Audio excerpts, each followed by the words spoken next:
গ্রামের একটি সুন্দরী মেয়ে যে সবার সাথে শারীরিক সম্পর্ক করে, তবে তার সাথে শারীরিক সম্পর্ক করার পর প্রতি মঙ্গলবার রাতে সেই গ্রামে খুন হয় এবং প্রত্যেকবার মৃতদের নাম দেয়ালে লেখা থাকে। অদ্ভুতভাবে যারা মারা যাচ্ছে তারা পরকীয়ায় লিপ্ত ছিল। সেই রাতের অন্ধকারে আবার একটি প্রদীপ নিয়ে কেউ গ্রাম জুড়ে ঘোরাফেরা করে। তবে কেন সেই মেয়েটি এত শারীরিক সম্পর্ক করে, এর পেছনে কি প্রতিশোধের কাহিনী নাকি কোনো অদৃশ্য শক্তির হাত, জানতে হলে দেখতে হবে আজকের এই সম্পূর্ণ ভিডিওটি। So let's get started.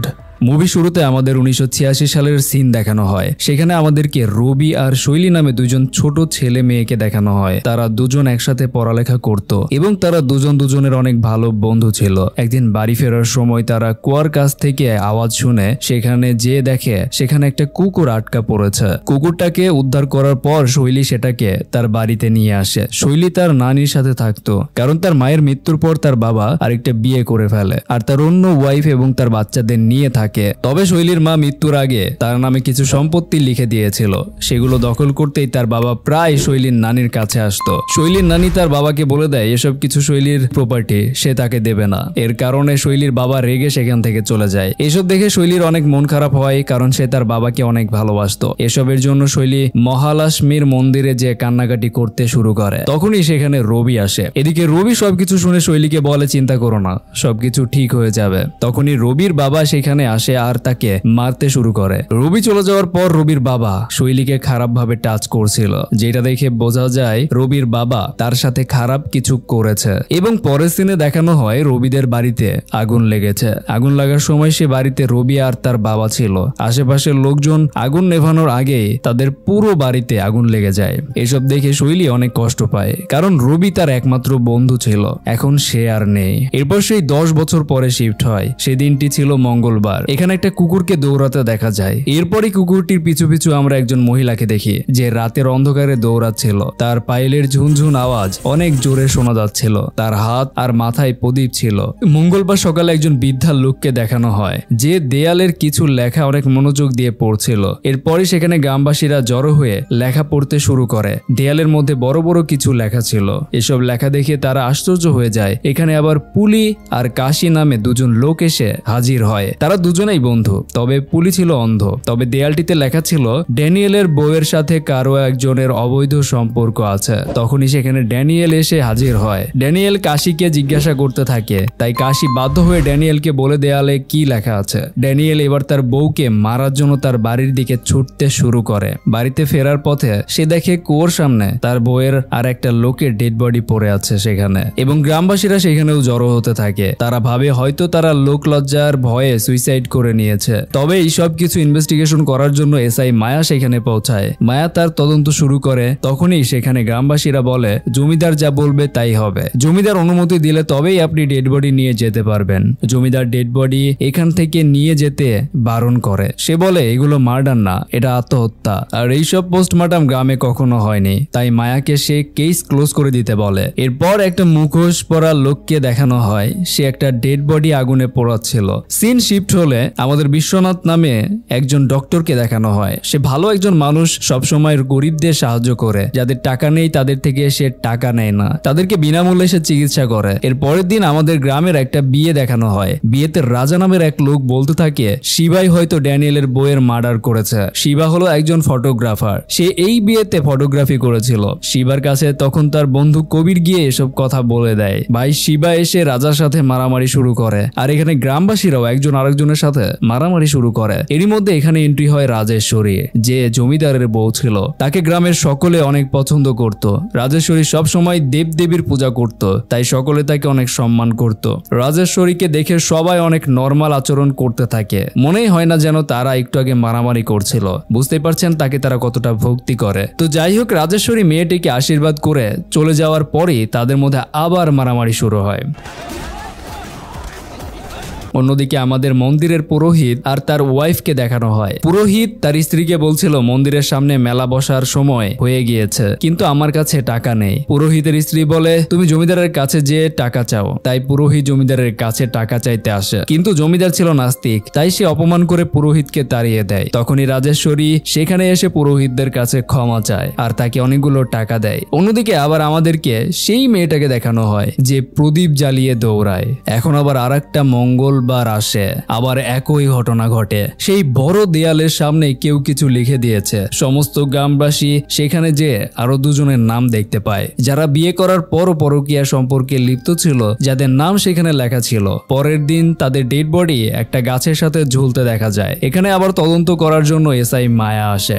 মায়া আবার জমিদারের কাছে অনুমতি চায় পোস্টমর্টম করার জন্য। জমিদার এবার রাজি হয়ে যায়, কারণ এসব কিছু আর সুইসাইড মনে হচ্ছিল না। মায়া ড্যানিয়েলের ওয়াইফের ডেড বডি তুলে আনতে যায়, কিন্তু তারা সেখানে গিয়ে দেখে কোনো ডেড বডিই নেই। মায়া অনেক অবাক হয়ে যায়। এরই মধ্যে গ্রামবাসীরা সিদ্ধান্ত নেয় তারা এসব কিছু রহস্য উদ্ঘাটন করবে, আর পরের মঙ্গলবারের আগেই তারা সেই খুনিকে খুঁজে বের করবে যে এসব কিছু করছে। তাই তারা প্রতিদিন রাতে পাহারা দিতে শুরু করে। তখনই তারা সেখানে সেই দেবীরূপী নারীটিকে দেখে যে প্রদীপ নিয়ে দৌড়াচ্ছিল। গ্রামের লোকেরা তখন দেয়ালের কাছে আসলে মুখ বাঁধা একটা লোককে দেখতে পায়। তারা তখনই তাকে ধরে ফেলে, আর এই লোকটা ছিল শিবার বন্ধু কবির। এই রাতের বেলা আবার ডাক্তার শহর থেকে গ্রামে ফিরছিল। তখনই সে কুয়ার পাশে একটা মেয়ের কান্নার আওয়াজ শুনতে পায়। ডাক্তার মেয়েটিকে দেখে ভয় পেয়ে যায়, কারণ মেয়েটি ডাক্তারকে দেখে ভয়ঙ্কর চিৎকার করে। আর এই মেয়েটি ছিল শৈলী। এর পরের দিনে এখানে 18 মাস আগে চলে যায়। শৈলী তখন কলেজে পড়তো। শৈলী দেখতে অনেক সুন্দর হওয়ায় গ্রামের ছেলেরা তার দিকে কুদৃষ্টি দিত,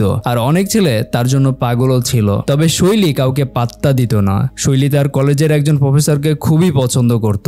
প্রফেসরও তাকে অনেক বেশি পছন্দ করত। শৈলী একদিন প্রফেসরের ঘরে বৃষ্টির দিনে যায়, আর প্রফেসর তখন তাকে একটা ভালোবাসার গল্প শোনায়। এই গল্প শুনে শৈলী শারীরিক সম্পর্ক করার ইচ্ছা জাগে। আই হায়, মানে শেষমেশ প্রফেসরের কাছেই দিল। এনিওয়েজ, আর এখান থেকেই তারা শারীরিক সম্পর্ক করতে শুরু করে। শৈলী ভাবে প্রফেসর হয়তো তাকে সত্যিই ভালোবাসে। এইটা প্রত্যেক মেয়েই ভাবে।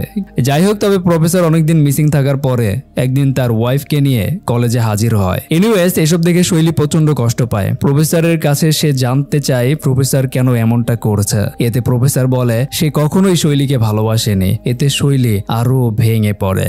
বাসায় ফিরে এসে শৈলী দেখে তার নানি মারা গিয়েছে। এজন্য সে একা একা রান্না করতে থাকে। কষ্টে শৈলী সব ছেলেদের সাথে শারীরিক সম্পর্ক করতে শুরু করে। সে এতটাই নোংরা হয়ে যায় যে লোকজন তার সাথে যা ইচ্ছা তাই শুরু করে। গ্রামবাসী অনেক বিরক্ত হয়ে যায়, জমিদারের কাছে শৈলীর ব্যাপারে নালিশ করে। সব শুনে জমিদার বলে শৈলীকে গ্রাম থেকে বের করে দিতে হবে। পরের দিন সব লোকজন মিলে শৈলীর বাড়িতে যায় আর তাকে প্রচন্ড মারতে থাকে। গ্রামের মহিলারা তার উপর অনেক পাথর মারতে শুরু করে।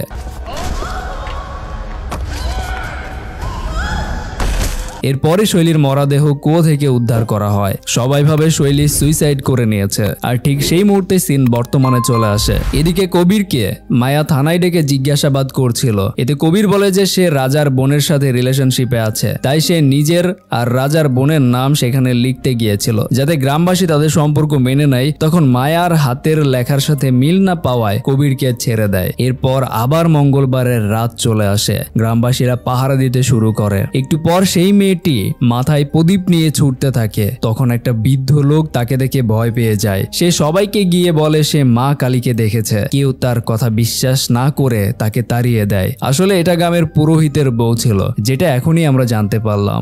যাই হোক, সে প্রতিদিন মঙ্গলবার রাতে গ্রামের মানুষের মঙ্গলের জন্য এমনটা করে থাকে। অন্যদিকে দেখানো হয় দেয়ালে কেউ লিখে দিয়েছে আমাদের সবার এইডস হয়েছে। সবাই ভাবে এটা ড্যানিয়েলের কাজ, কারণ সে সেখানেই ছিল, তাই তারা তাকে মারতে যাবে। কিন্তু ড্যানিয়েল বলে সে মাত্রই এখানে এসেছে। এইবার এখানে সিন কাট হলে আমাদেরকে ডাক্তারকে দেখানো হয়। এই দেয়ালে এই সবকিছু ডাক্তারই লিখতো। ডাক্তার যখন আবার কিছু লিখতে যায় তখনই মায়া তাকে ধরে ফেলে। এখানে একটা সিন দেখানো হয়। সেদিন রাতে ডাক্তার আসলে কাউকেই দেখেনি। সে এমনটা করেছে যাতে গ্রামবাসী ভয় পেয়ে যায়। এদিকে ডাক্তার বুঝে যায় সে মায়ার হাতে ধরা পড়েছে। সেজন্য সে ব্যাগ থেকে একটা ইনজেকশন বের করে মায়াকে পুশ করে দেয়। মায়ার যখন চোখ খুলে সে নিজেকে একটা বৃদ্ধ বাড়িতে দেখতে পায়। তার হাত পা বাঁধা ছিল এবং ডাক্তারও সেখানে উপস্থিত ছিল। বাঁধা অবস্থায় মায়া বলে আমি আপনাকে দেখে নেব ডাক্তার। ডাক্তার মায়াকে বলে আগে সত্যিটা জানুন, আমি কেন এসব করেছি, তারপর না হয় যা ইচ্ছা করবেন। এবার ডাক্তার কাহিনী বলতে শুরু করে। একদিন রাতে ডাক্তার বাড়ি ফেরার সময় শৈলীকে অত্যন্ত খারাপ অবস্থায় রাস্তায় পড়ে থাকতে দেখে। এরপর ডাক্তার তাকে হসপিটালে নিয়ে যায়, কিন্তু শৈলী তাকে বলতে থাকে সে বাঁচতে চায় না। এরপর শৈলী ডাক্তারকে তার সমস্যার কথা খুলে বলে। ডাক্তার শহরে তাকে মানসিক মানসিক ডাক্তার দেখাতে নিয়ে যায়। সেই শহরের ডাক্তার বলে শৈলীর হাইপার সিকুয়াল ডিসঅর্ডার হয়েছে। এমন রোগীরা উত্তেজিত হয়ে পড়ে, রোগী না চাইলেও এখানে তার শরীর উত্তেজিত হয়ে পড়ে। এনিওয়েজ ব্যাপারটা কিন্তু খুবই ইন্টারেস্টিং, আপনি না চাইলেও আপনার শরীর উত্তেজিত হয়ে পড়তেছে। যাই হোক, ডক্টর শৈলীকে নিজের মেয়ের মতো আপন করে নেয় আর তার সেবা যত্ন করতে থাকে। শৈলীও ধীরে ধীরে সুস্থ হতে থাকে। এখানে সিন আবার প্রেজেন্টে চলে আসে। এখানে দেখানো হয় সেই মুখোশ পরা ছেলেটার সাথে ফটোগ্রাফার শিবার মারামারি হচ্ছে। শিবা মুখোশধারী ছেলেটাকে আক্রমণ করে, তাই মুখোশধারী ছেলেটা শিবাকে ধনুক দিয়ে আঘাত করে মেরে ফেলে। এরপর ডাক্তার আবার তার গল্প বলতে শুরু করে।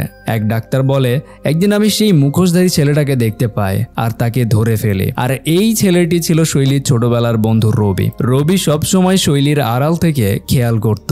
শৈলী রবিকে দেখে অনেক খুশি হয়ে যায়। আসলে সেই দিন রাতে রবি তার বাবাকে আগুনে পুড়িয়ে মেরে ফেলেছিল, কারণ সে দেখে ফেলেছিল তার বাবা শৈলীর সাথে খারাপ কিছু করেছে। বাবাকে মেরে ফেলার পর থেকে রবি মন্দিরের পেছনে একটা ঘরে লুকিয়ে থাকতো, আর রবি একটা মুখোশ বানিয়েছিল যাতে কেউ তাকে চিনতে না পারে। তো যাই হোক, এর মধ্যে রবি শৈলীকে বিয়ে করার সিদ্ধান্ত নেয়। শৈলী তাকে তার খারাপ দিকগুলো বলে, তারপরও রবি রাজি হয়ে যায় বিয়ে করতে। এরপর ডাক্তার আর রবি শহরে যায় বিয়ের কেনাকাটা করতে। তারা ফিরে আসলে গ্রামবাসী তাদেরকে বলে শৈলী সুইসাইড করে নিয়েছে।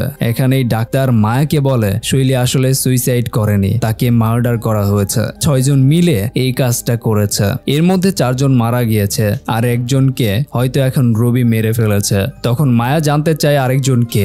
এতে ডাক্তার বলে আরেকজন হচ্ছে জমিদারের বউ রাজেশ্বরী। ফটোগ্রাফার শিবার সাথে তার অবৈধ সম্পর্ক আছে, সেটা শৈলী দেখে ফেলেছিল, যার কারণে জমিদারের বউ লোকজন দিয়ে শৈলীকে হত্যা করেছে। এসব কিছু বাইরে থেকে জমিদার শুনছিল। সে বাড়ি ফিরে যেয়ে তার বউকে মারতে থাকে আর তাকে আগুনে পুড়িয়ে মেরে ফেলে। অন্যদিকে রবি শিবাকে মারার পর কুয়াতে ঝাঁপ দিয়ে সুইসাইড করে নেয়। পরের দিন সকালে গ্রামবাসীকে জমিদার বলে গ্রামের মঙ্গলের জন্য তার স্ত্রী নিজেকে বিসর্জন দিয়েছে।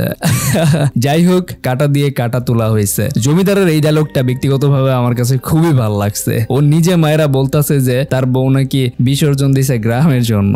যাই হোক, মায়া এসব কিছু বোঝা যায়। এখানে ডাক্তার যখন জমিদারের কাছে যায়, জমিদার তাকে জিজ্ঞাসাবাদ করে সে কিভাবে জানে যে শৈলীকে মার্ডার করা হয়েছে। এতে ডাক্তার বলে এই সব কিছু তাকে পুলি বলেছে। পুলি আসলে অন্ধ নয়, সে চোখে দেখতে পায়। সে কিছু টাকা পয়সার জন্য অন্ধ সাজার অভিনয় করে। সেদিন সে সবকিছু দেখেছে। আর এরই সাথে সাথে এই মুভির গল্পটি এখানেই শেষ হয়ে যায়। আর এই মুভির মধ্যে সব থেকে আমার ভালো লাগছে জমিদার ওর বউকে মেরে গ্রামের জন্য বিসর্জন দেওয়ার নাম দেওয়াটা। এই জিনিসটা আমার কাছে খুবই ভালো লাগছে। আপনাদের কাছে এই মুভির স্টোরিটি কেমন লেগেছে সেটা অবশ্যই কমেন্টে জানাবেন। ভালো থাকবেন, ভালো রাখবেন। Thank you, take care, bye by.